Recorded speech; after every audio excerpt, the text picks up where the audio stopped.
en la hora de la verdad, al oído.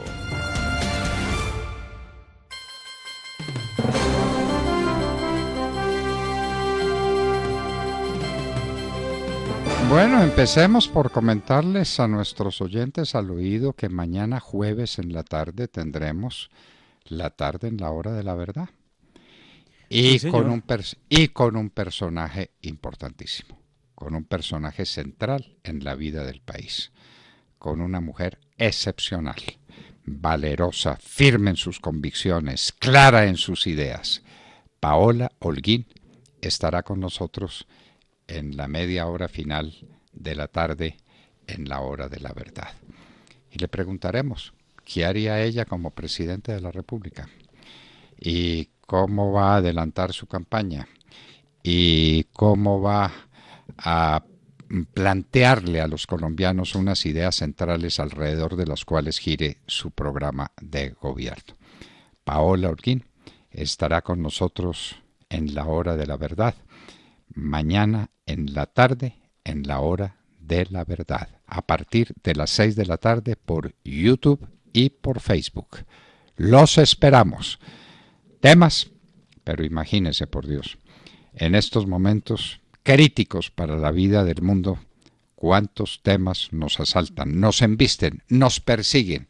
Aquí el problema no es ir a la búsqueda de los temas, sino esperar los temas que no nos atropellen y que seamos capaces de poner orden en ellos. ¿Les parece, no?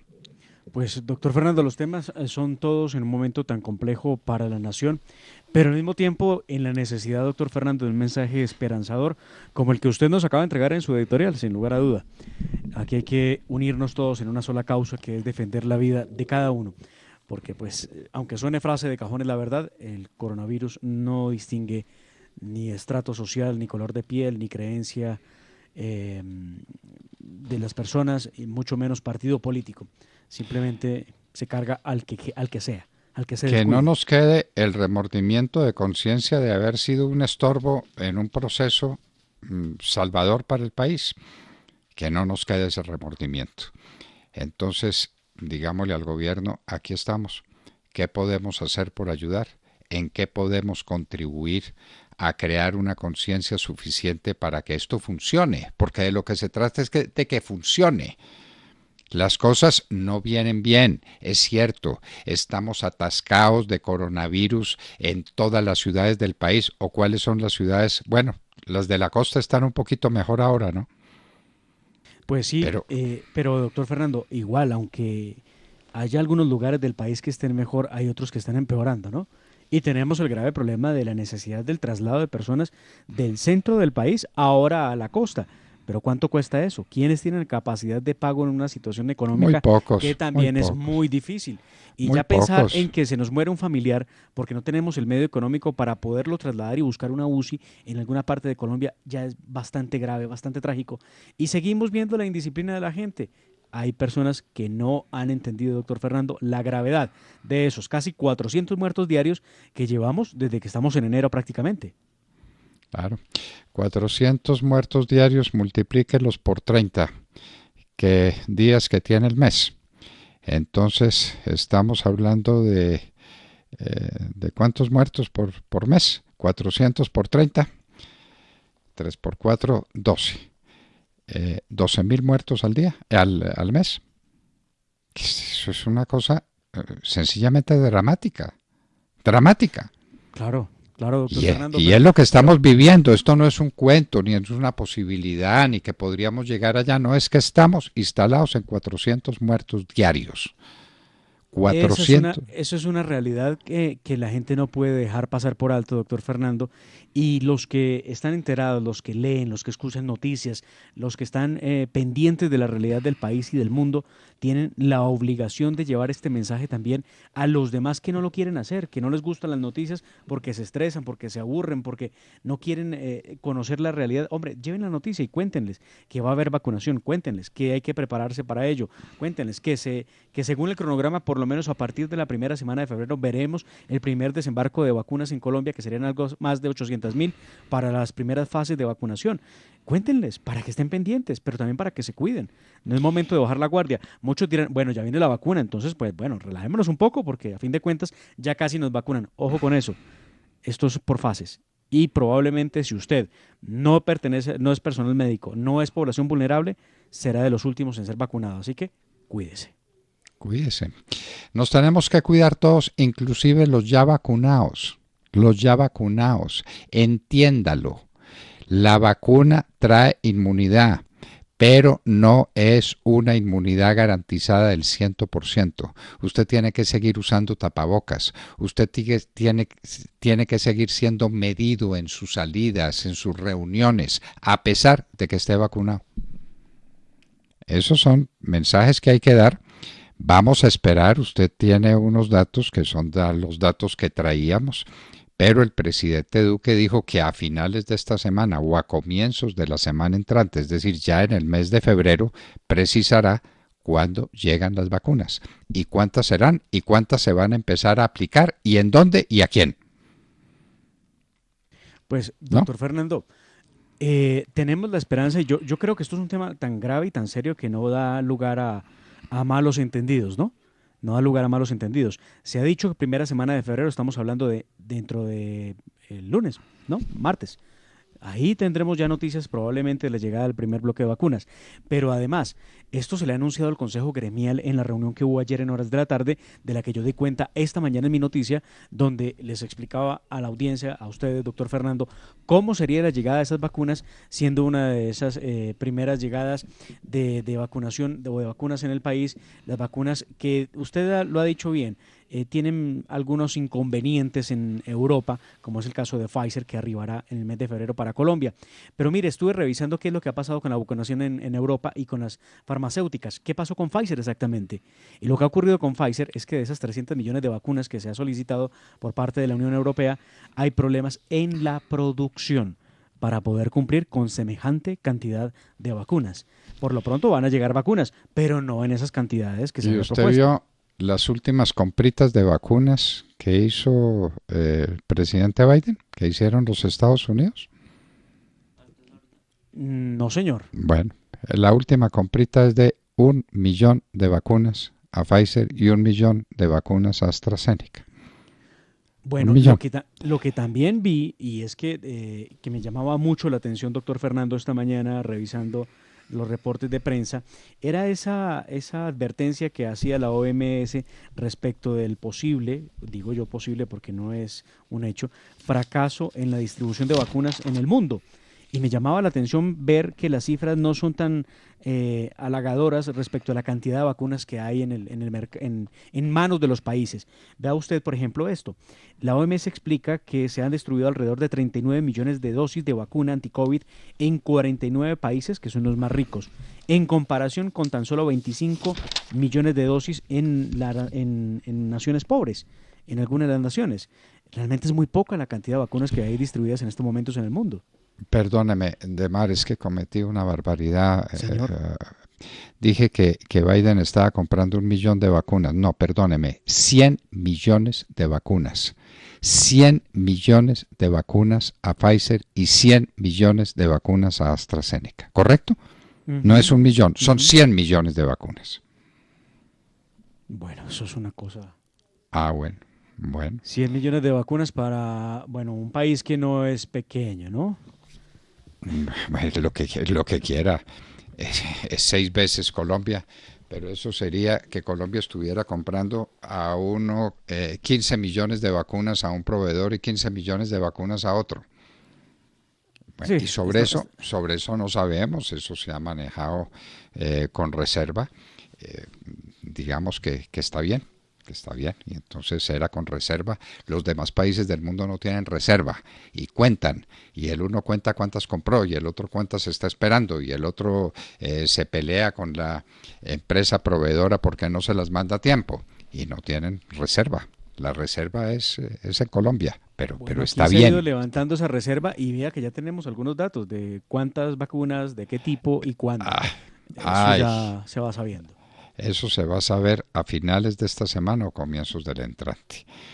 Las Espero con cifras, ansias, doctor Fernando, espero con ansias bueno, primera bueno, semana de febrero para que cesen las especulaciones alrededor de la vacunación en Colombia y para que sea realidad el proceso de inmunización. Proceso, doctor Fernando, que ojo a el dato, ojo, como son Pfizer, las primeras en llegar a Colombia, ojo a este dato que es bien importante, se va a determinar que entre los 2.975 puntos de vacunación que hay entre públicos y privados en el país, los primeros que van a ser ubicados en sus vacunas y todo listo para poder empezar el proceso, van a ser los centros de vacunación que ya tienen el sistema de ultracongelación por la necesidad que tiene la vacuna de ser refrigerada. Recuerde usted, esto significa que evidentemente ciudades principales como Bogotá, Medellín, Cartagena, Pereira, Bucaramanga, Cali, Barranquilla tendrán los ultracongeladores para el almacenamiento de las vacunas de Pfizer. Esa rec- es una de las cosas que hay que tener en cuenta. recordemos que es congelación a menos 70 grados centígrados, es decir, a 70 grados centígrados bajo cero. Eso es una congelación de verdad, ¿no? Bueno, esperemos a ver, rodeemos al gobierno y tengamos esperanza, tengamos fe que de esto vamos a salir. Estamos en el momento más duro de la vida del país. La situación económica es pésima, la situación de orden público es pésima, la situación fiscal de la nación es dramática y la situación por coronavirus es muy mala, pero hay que tener fe. Uno tiene que tener fe, y si no tiene fe, pues se muere, se murió por anticipado. El que no aspira a vencer ya está vencido. Digamos que esto va a cambiar, y que va a cambiar dramáticamente, y que vamos a empezar a cambiar con la vacunación. Y con otro temita que estamos esperando. Les queremos contar a ustedes que faltando 15 minutos para las 8 de la mañana, vamos, es decir, cuando termine al oído, vamos a escuchar el último reportaje que le hicimos a Carlos Holmes Trujillo hace un poco menos de un año. Después tratamos varias veces de entrar en contacto con él, no fue posible por distintas circunstancias. En fin, era un hombre que estaba viajando continuamente, que tenía 1000 compromisos en muchas partes, pero tenemos un reportaje que dice muchas cosas. Y para Carlos Holmes Trujillo estaba claro que el gran enemigo, como para nosotros lo entendemos, se llama la cocaína, el narcotráfico. Y la solución es la aspersión con glifosato. Y eso lo decía hace un año y no tuvimos aspersión con glifosato en un año. Eso es lo cierto. Y al parecer, pues no la vamos a tener tampoco, ¿no? Pues doctor Fernando, ¿O hay alguna perspectiva? yo le cuento que no sé si esto sirva de algo o no, pero por lo menos en parte del departamento del Meta sí vi movimiento de avionetas de fumigación aérea, e inclusive le preguntaba a alguien que no vive muy enterado de lo que pasa en el país, pero sí de lo que pasa en su región, y me decía, es que esto ya significa que es inminente, por fin viene la fumigación, y a eso le temen los campesinos que viven obviamente del narcotráfico, que viven del narcotráfico, sí, porque ellos siembran la coca, por X o Y circunstancia, doctor Fernando, entre otras, porque las FARC sigue operando por lo menos en el suroriente del país, de manera descarada. Siguen como si nada estuviera ocurriendo. Por mucho que se cambien el nombre y ahora se llamen los comunes, nadie podrá olvidar su pasado. En el suroriente, y qué nos dice el nordeste antioqueño, y qué nos dice de Arauca, y qué nos dice el Catatumbo, el norte de Santander, y qué nos dice el departamento del Chocó, y qué nos dice el departamento del Sí, no, no. Cauca. Ah, No, bueno, FARC ¿cuál por todas sur? partes. ¿Cuál Sí. suroriente? ¿Cuál suroriente? Están por todas partes y están apoderados de esto y dueños de esto, porque no se los ataca donde debe ser. Es que uno tiene que atacar al enemigo donde le duele. ¿Y qué es lo que le duele? El narcotráfico. ¿O no? Claro, claro, es donde les duele. Y ahora tenemos entonces, doctor Fernando, a unos personajes de la vida nacional haciendo política, no solamente con la vacuna, sino haciendo política, pues precisamente con el tema de la fumigación aérea. ¿Qué va a ocurrir? Hay unos sectores de la extrema izquierda que se oponen a la fumigación aérea con glifosato, y esos mismos sectores de la extrema izquierda son los que están convencidos en que van a llegar a la presidencia. Vamos a ver. Vamos a ver cómo avanza eso, porque la baraja Ah, presidencial Va cambiando, doctor Fernando, va cambiando. Ahora se dice con mucha fuerza que posible precandidata presidencial será la doctora Marta Lucía Ramírez, la vicepresidente de la República. Y entonces, ¿eso cómo es? ¿Renuncia a la vicepresidencia? Tendrá que renunciar a la vicepresidencia, sí, señor. Y entonces, ¿el Congreso nombrará un vicepresidente? Y el Congreso nombrará un vicepresidente, pero esto sería igual un golpe, me parece a mí, ¿no? Un golpe muy fuerte para el presidente Iván Duque si se concretara eso. Bueno, de manera que ese es el rumor, que Marta Lucía quiere otra vez ensayar su candidatura presidencial. Es un rumor muy fuerte, sí, señor, que estaría Yo, pensándolo. De hecho, hay gente que se lo ha preguntado, pero ella no ha negado la posibilidad. Tampoco lo ha afirmado, pero no lo ha negado, lo que hace pensar que lo está pensando, lo está analizando. lo está pensando. Bueno, me imagino cómo será la campaña que se viene en contra de ella. Va a ser una cosa feroz. Vamos a ver qué es lo que sucede. Bueno, Demar, cambiando un poco de tercio, nos dice que hay un mensaje de Jorge Oñate a sus amigos. Yo tengo un recuerdo de Jorge Oñate, ¿sabe? Cuente. Recuerde usted que el presidente Uribe tan pronto se posesionó de la presidencia, lo primero que hizo fue ir con su gabinete y con el vicepresidente, que era Francisco Santos, a Valledupar, y que por ahí empezó la reconquista del país. Sí.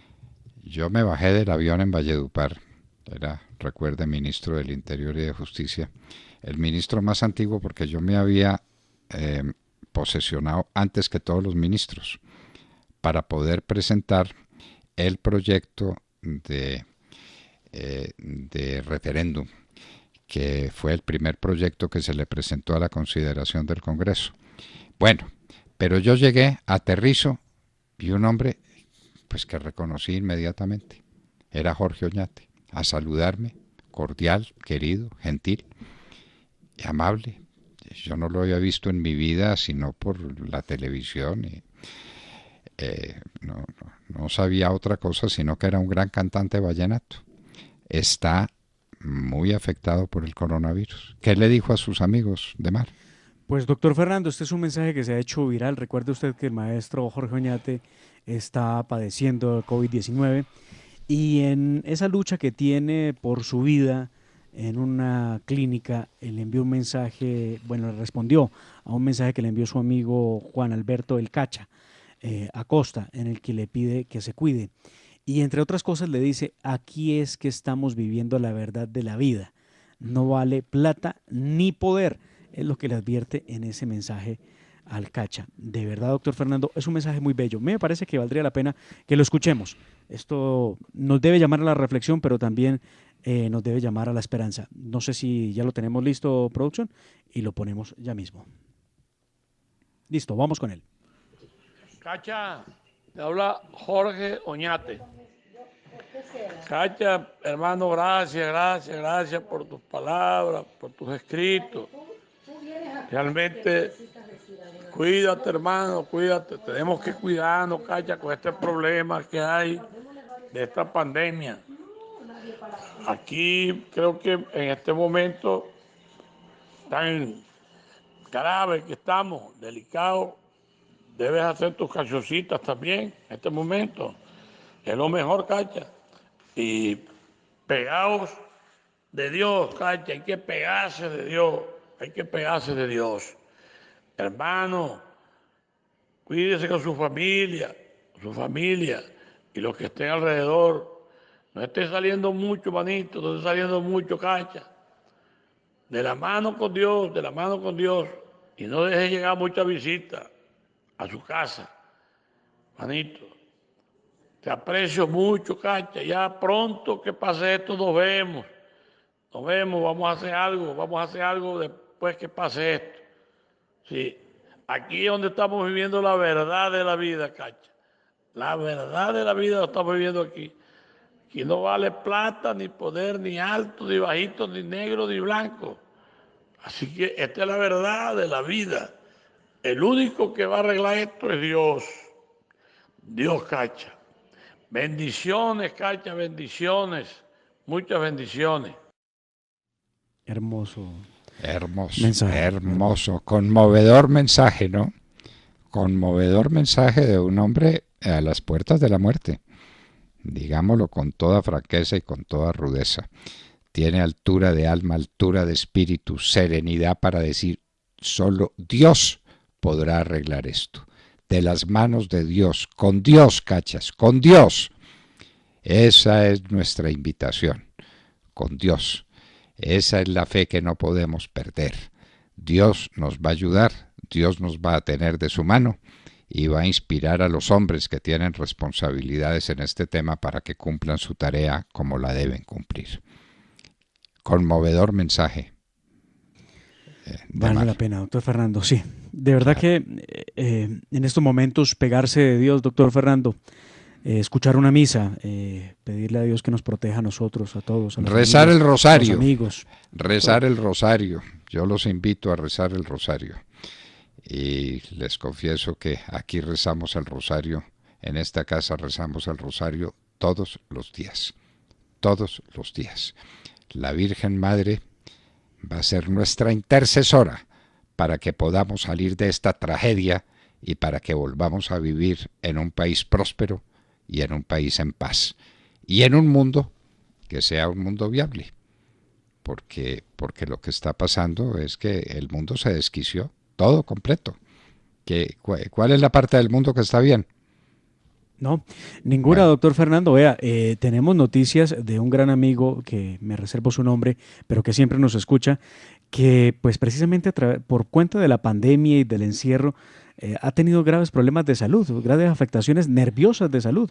Claro, doctor Fernando, no puede salir de casa, no poder encontrarse con sus amigos, para trabajar, para dialogar. Ha sido un golpe que muchos colombianos han sufrido y han sufrido de manera inclusive devastadora. Por eso estos mensajes de esperanza son tan importantes para levantar un poco el espíritu, para sentir felicidad en medio de la adversidad, para tener positivismo en medio de tanto negativismo que nos rodea por las noticias que no son fáciles. Un día como ayer, doctor Fernando, en el que lo levantamos, con la noticia de la muerte del doctor Carlos Holmes Trujillo, con la muerte de Julio Roberto Gómez, dos figuras de la política y de la actualidad nacional, eso no es fácil. Creo yo que más de un hogar se conmovió viendo las imágenes tristes de la despedida del doctor Carlos Holmes Trujillo y a Julio Roberto Gómez. Creo que, doctor Fernando, no sé si hemos tocado a fondo o por fin la sociedad lo va a entender, no sé. Dos figuras capitales en la vida de este país. Ya, pues a la candidatura de Carlos Holmes Trujillo ya se sumó mucha gente, ¿no? Gente que estaba más escéptica antes, y realmente el escepticismo proviene de que él no pudo hacer lo que quería hacer. No lo dejaron. Él sabía quién era el enemigo, eso lo tenía claro. Lo vamos a pasar en una entrevista que se vuelve una entrevista dramática, un testimonio gigantesco. La entrevista que le hicimos a Carlos Holmes Trujillo en febrero del año pasado y que parece hecho ayer, de una actualidad inmensa, una entrevista fantástica de un hombre superior que nos dejó, como Julio Roberto Gómez. Lo traté muchas veces. Qué persona tan centrada, tan noble, tan amable y tan firme. La firmeza no está separada de la urbanidad, ni del decoro, ni de las buenas maneras. Qué sindicalista era Julio Roberto Gómez. Qué hombre firme en sus convicciones en defensa del trabajador colombiano. Y qué hombre sereno y qué hombre limpio en todos sus procederes. Nos dejaron los dos el mismo día y curiosamente habían nacido el mismo año. Tenían los mismos 69 años Julio Roberto Gómez y Carlos Holmes Trujillo. De verdad que difícil día ese, doctor Fernando. Y para cerrar al oído, ¿le parece? ¿Tenemos algo para cerrar? Sí. Muy bien. Ya va. Pues doctor Fernando, vea, porque ya viene para en memoria del doctor Carlos Holmes Trujillo, ese histórico reportaje del que usted nos ha hablado. Para cerrar, las FARC, que ahora se llama el Grupo Político de los Comunes, dice que ahora sí su nombre los acerca a Gustavo Petro. porque ellos siguen siendo una organización de izquierda que buscan construir con los sectores democráticos. Vaya aliado el que le nace a Gustavo Petro. De Vaya centro izquierda. No, estos, no, mire que no, estos se han declarado de izquierda. Ah, bueno, porque hay muchos que están diciendo que son de centro izquierda y otros son de centro derecha y otros son de centro, y entonces, ¿qué carajo es el centro? Nada. El centro es, claro, el centro es el sitio donde no hay ideas, donde no hay posición ninguna, que es movida por los vientos que vienen de la izquierda y por los vientos que vienen de la derecha. Es una veleta que se mueve en ambos sentidos. Eso es el centro. Pero bueno, estos se declaran de izquierda y dicen que ahora sí se acercan a Gustavo Petro. Lo que pasa es que Gustavo Petro no ha dicho que lo recibe.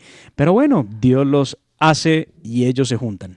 Bueno, y nos vamos a oír el reportaje que le hicimos en febrero del año pasado a un grande hombre que nos dejó, a un grande amigo que dejó una huella imborrable en nuestros corazones. Carlos Holmes Trujillo. El reportaje parece hecho ayer. Vamos con él y les hablábamos al oído.